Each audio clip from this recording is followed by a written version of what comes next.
골프 좋아하세요? 뜬금없는 질문인데 아직 골프가 우리나라에서는 그렇게 흔한 그런 스포츠는 아니지요. 근데 어떤 목사님이 골프에 그렇게 빠지셨답니다. 너무너무 골프가 좋아서 그냥 눈만 뜨면 눈앞에 뭐가 왔다 갔다 하죠. 바둑 좋아하시는 분들은 천장이 바둑판으로 보인다는데 날씨가 너무 좋은 날, 바람도 그렇게 불지 않고 오늘은 골프 하기에 딱 좋은 날인데 교회가 그렇게 가기 싫은 거예요. 누군데? 목사님인데. 그래 어떻게 할까 하다가 장로님께 전화를 했습니다. 장로님 몸이 너무 아파서 오늘 교회를 못 가겠어요. 그리고는 어디로 갔어요? 골프장으로 갔습니다. 그때 천사가 그걸 보고는 이제 못 참는 거예요. 하나님, 저 사람을 어떻게 해야 되지요? 좀 혼내주세요. 그랬더니 하나님 알았다. 이제 첫 홀에 올라갔습니다. 1번 홀에 올라가가지고 스윙을 신나게 휘둘렀습니다. 공이 딱 맞는 순간에 뒤에서 바람이 부는 거예요. 그러더니 이 공이 바람을 타고 휘 날아가더니 그린 위에 톡 떨어지는 거예요. 그린이 뭔지 아세요? 이게 그 폴대가 서 있는 그 옆에 초록색 이렇게 표시된 대로 그린이라고 그래요. 거기 딱 떨어지더니 떼굴떼굴 굴러가지고 컵속으로 쏙 들어가 버리는 거예요. 그거 뭐예요? 잘 아시네. 골프 좀 칠 줄 아시나 보네. 천사가 그냥 갑자기 얼굴이 허해져 가지고는 하나님 이런 게 어딨냐고 혼내주러 가니까 세상에 홀인원 시켜버리는 게 어딨냐고. 하나님 빙그레 웃으면서 뭐라고 하는지 아십니까? 야, 저거 누구한테 자랑하냐? 늦게 오신 분들도 있어요. 예. 은혜는 은혜를 베푸는 자에게 감사합니다 하고 이야기할 수 있어야 은혜가 되는 거예요. 은혜는 나눌수록 더 배가 되는 거거든요. 그런데 홀인원 됐다고 하나님 감사합니다 하고 기도할 수 있습니까? 교회 돌아가지고 내가 지난주에 나가서 내 구력이 몇 년인데 딱 한타에 그것도 첫 번째 홀에서 홀인원 했다고 교인들한테 자랑할 수 있습니까? 아니면 옆에 치는 사람들한테 내가 목사인데 말이에요. 기도하고 나왔더니 홀인원 됐다고 이야기할 수 있습니까? 은혜예요, 저주예요? 판단은 여러분이 하십시오.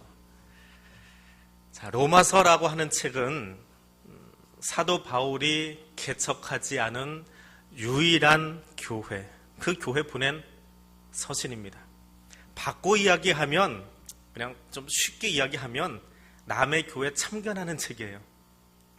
그런데 이 책이 갈라디아서와 더불어서 기독교 신학을 우리의 신앙을 정리하는 데는 최고봉으로 꼽히는 책입니다. 그것은 예수 그리스도의 복음과 구약의 율법과의 관계를 아주 명확하게 정리해 놓았기 때문에 그렇습니다. 로마서를 한마디로 이야기해라.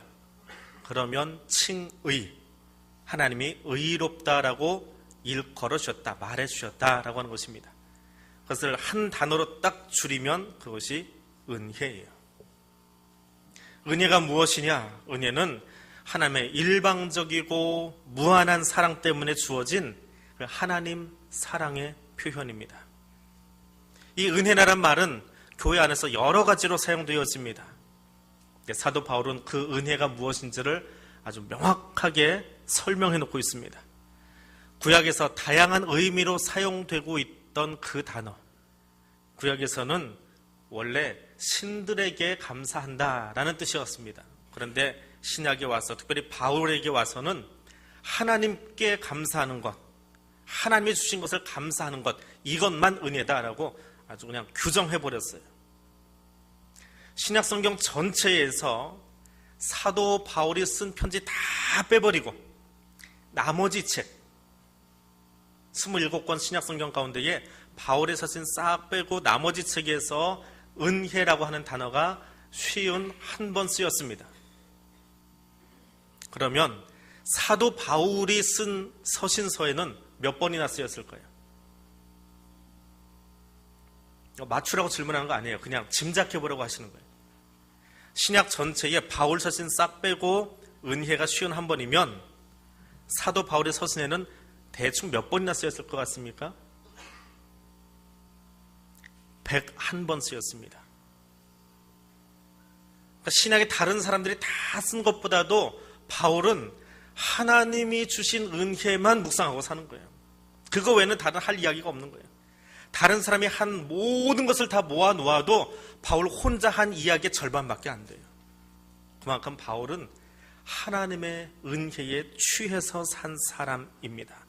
은혜는 하나님의 것이고 하나님을 통해서 사람에게 주어진 거예요. 은혜는 어디서 오는 겁니까? 하나님이요. 성령 하나님이 사람의 손이나 동작을 통해서 주어지는 것이 아닌 것처럼 은혜 또한 하나님의 것입니다. 은혜는 하나님에게서 사람에게 제공되는 것입니다. 그래서 사도 바울은 이 로마서를 시작하면서 제일 첫머리에 1장 7절에 이렇게 이야기합니다. 로마에서 하나님의 사랑하심을 받고 성도로 부름을 받은 모든 자에게 하나님 우리 아버지와 주 예수 그리스도로부터 은혜와 평강이 있기를 원하노라. 은혜가 어디서 온다고요? 하나님과 예수 그리스도로부터 오는 그것을 은혜라고 이야기합니다. 하나님은 사도 바울의 입을 통해서 분명하게 말씀하십니다. 은혜는 성부 하나님과 성자 예수 그리스도로 말미암는다.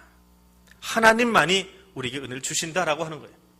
사람이 사람에게 베푸는 것은 호의예요. 호의.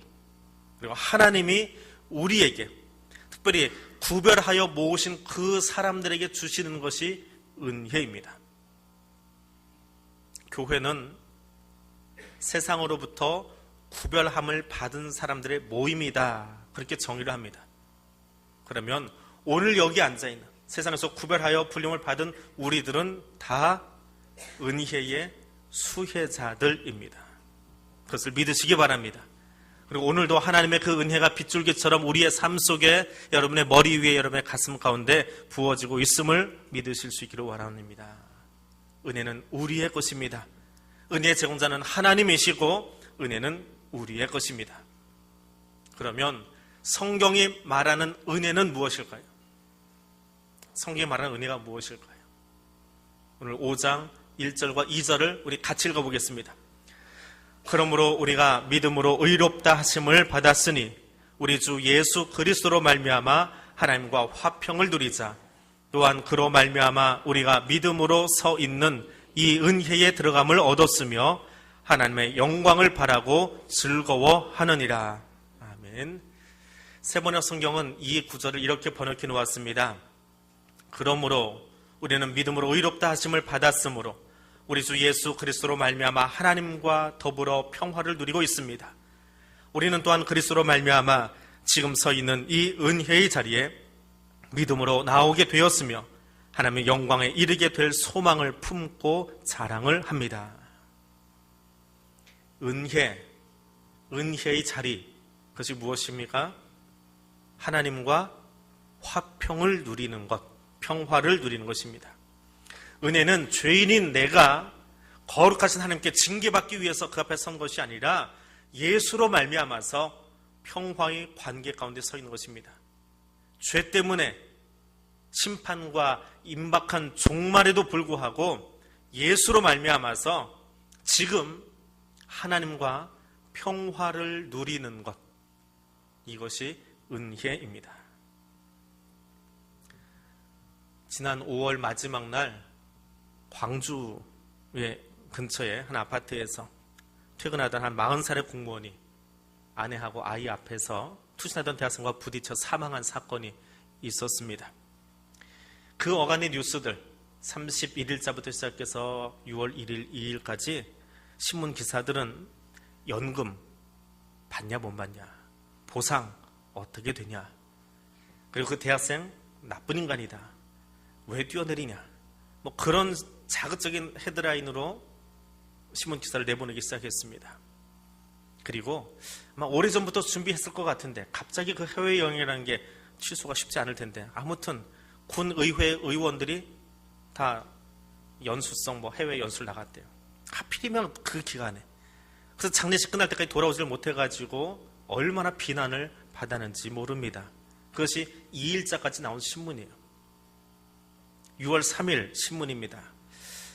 그 안타까운 공무원의 장례식, 사람이 죽어서까지 장례식을 치러야지요. 장례식 마지막 날쯤 된 것 같아요. 뛰어내린 그 대학생의 작은 아버지하고 형님이 그 빈소에 찾아왔습니다. 그리고 그 가족들을 해서 무릎을 꿇고 사죄하려고 했습니다. 근데 그 순간에 그 대학생의 가족들, 아버지와 그 형을 붙잡아 일으킨 것은 그 숨진 공무원의 작은 아버지하고 유족들이었다고 합니다. 우리도 다 같은 피해자인데 무릎 꿇지 마시라고 이렇게 세웠습니다. 근데 다른 신문에 안 나왔는데 일간지 하나에 나온 거예요. 그래서 간혹 신문사들이 혼자 이렇게 미담을 묘하게 이렇게 조작을 하는 것들이 있어가지고 혹시나 싶어서 지난주 인용을 못했습니다. 그럼 며칠 동안 신문을 다시 검색을 했어요. 그런데 이런 이야기는요, 사실은 지방신문에 더 크게 납니다. 자기 지역 소식이기 때문에. 그래서 지방신문들까지 뒤졌습니다. 그 지역 신문들 좀 뒤져봤어요. 그랬더니 자세하게 써놓은 기사들이 눈에 띄었습니다. 그 담장 곁에 가서 빈소까지 들어가지도 못하고 너무너무 미안해서 무릎 꿇으려고 하는데 그 작은 아버지와 그 죽은 공무원의 형이 와서 손을 붙잡고 일으키면서 당신들을 용서합니다. 당신들 살림살이가 그렇게 넉넉하지 못한데 보상도 받지 않겠습니다. 우리 모두 다 피해자인데 서로가 자기의 상처를 잘 치유하고 열심히 살았으면 좋겠습니다. 그렇게 무릎 꿇으려는 그 가족들을 일으켜 세웠다고 합니다. 그리고 장례가 끝난 뒤에는 그 죽은 공무원의 아내가 한 3일 동안 참 힘들었겠지요. 20톤의 무게로 자기를 누르는 것 같았다라고 표현을 하던데 그 상대편 유족들을 위로하고 용서했다라는 기사가 다시 3일, 4일, 5일 어간에 신문에 실리는 것을 보았습니다. 은혜는 그럼에도 불구하고 주어지는 화평의 상태입니다. 은혜는 죄인이 마땅히 받아야 할 징계 대신에 평화를 누리게 되는 것입니다. 은혜는 찢어진 심장을 더 건강한 심장으로 뛰도록 이식받는 것입니다. 은혜는 죄인의 가슴 속에 예수의 심장을 넣어주는 것입니다. 은혜는 죽어버린 심장을 예수의 심장으로 새롭게 지음받는 것입니다. 은혜는 죄인의 가슴이 용서받고 하나님의 평안으로 채워지는 것입니다. 그럼 그 은혜는 어떻게 누릴 수 있을까요? 사도 바울은 오늘 본문 8절과 10절에서 이렇게 이야기합니다. 그리스도께서 우리를 위하여 죽으심으로 하나님의 사랑이 확증되었으며 하나님과 화목하게 되었다라고 말합니다. 우리가 받은 은혜는 전적으로 예수 그리스도로 말미암은 것입니다. 예수 그리스도 없이는 은혜를 논할 수도 말할 수도 누릴 수도 없습니다. 우리가 은혜의 삶을 사는 유일한 방법은 예수 그리스도로 말미암아 우리가 그분 앞에 하나님 앞에 설 수 있는 은혜를 누리는 것입니다. 예수 그리스도를 통하면 이미 평안한 상태의 은혜 안에 거한다라고 선언하고 있는 것이 오늘 본문 로마서 5장의 이야기입니다. 이 로마서 5장은 법정 선언이에요. 판세 판결문이에요. 예수 때문에 우리가 평화를 누려야 한다라고 하는 판세 선고와 같이 쓰여진 것이 오늘 5장이라는 이야기입니다. 할지 말지 모르는 게 아니에요. 이미 재판이 끝났어요. 하나님은 우리에게 그 평화를 누리라고 선언해 주신 겁니다. 하나님은 바울을 통해서 예수 그리스도의 십자가 은혜로 말미암아 우리가 하나님과 화평한 관계로 들어감을 얻게 되었다라고 2절에서 선언해 주고 계십니다. 이 선언은 바꿔 이야기하면 우리 힘으로는 들어갈 수 없는 자리, 내 힘으로는 들어갈 수 없는 하나님과 화평하게 되는 자리, 그 은혜의 자리에 예수 그리스도의 십자가를 통해서 우리가 들어가게 되었다라고 말하고 있는 것입니다. 내 힘으로 누리는 은혜라면, 내 공로로 누리는 것이라면 어떻게 좀 힘써보고 돈도 좀 써보고 공로도 좀 세워보고 자랑할 수 있지요. 그만큼 자신감 가지고 하나님께 나아가면 됩니다. 그러나 우리가 하나님과 화평한 자리, 은혜 자리에 나아가는 것은 전적으로 하나님의 아들 예수 그리스도의 십자가 은혜입니다. 그러므로 옆 사람보다 내가 은혜를 더 누려서는 안 된다라고 말하거나, 혹은 나는 초신자니까 아직 은혜하고는 거리가 멀다고 말하거나, 나는 봉사를 이것밖에 못했으니까 은혜하고는 거리가 멀다고 말하거나, 나는 교회에서 아웃사이더니까 은혜를 못 받고 있다고 말하거나 하지 마십시오. 15절에서 분명하게 이야기합니다. 한 사람 예수 그리스도의 은혜로 말미암은 선물은 많은 사람에게 넘친다라고 말합니다. 은혜는 넘치게 부어주시는 빗줄기입니다. 은혜는 쏟아 부어주시는 하나님의 선물입니다. 은혜는 머리부터 발끝까지 적시고도 남도록 부어주시는 하나님의 선물입니다. 은혜를 누리되 오늘도 누리고 내일도 누리고 영원토록 하나님 안에서 누리며 살아가시기를 바랍니다. 과거에 받았던 은혜로 만족하지 마시고 오늘 매 순간순간 시원하게 부어주시는 하나님의 은혜의 빗줄기로 여러분의 가슴을 적실 수 있기를 원합니다. 그 은혜는 누가 받습니까? 침묵하고 옆 사람 보지 마시고, 은혜는 누가 받습니까? 가슴에 손을 대고 따라합니다. 은혜는 내가 받습니다. 은혜는 내가 누립니다.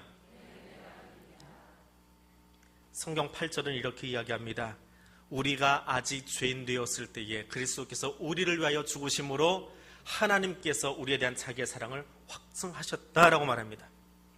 은혜는 누가 받는다고요? 내가 받아요. 근데 성경은 그 은혜 받는 사람이 누구라고 그랬어요? 방금 읽어드렸잖아요. 누구라고 그랬어요? 죄인이에요. 나는 누구예요? 죄인이에요. 나는 죄인이에요.